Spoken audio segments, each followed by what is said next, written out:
దేవుని వాక్యాన్ని గురించి ఇప్పుడు జనులు వచ్చి ఆయనకి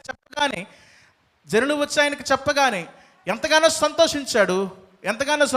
ఎందుకోసం సంతోషించాడు అంటే, దావీదుకి దేవుని వాక్యం మీద కూడా ఎంతో ప్రేమ ఉన్నది.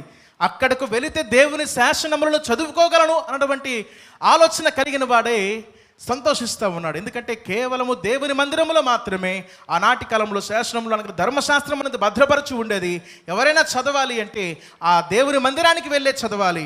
ఈరోజు దౌర్భాగ్యం ఏమిటంటే, సగటున ప్రతి కుటుంబంలో 4 బైబిళ్ళు ఉంటాయి, కానీ చదివేవారు మాత్రం ఒక్కరు కూడా ఉండటం లేదు. ఆ రోజు చదవాలి అంటే దేవుని మందిరానికి వెళ్ళే చదవాలి.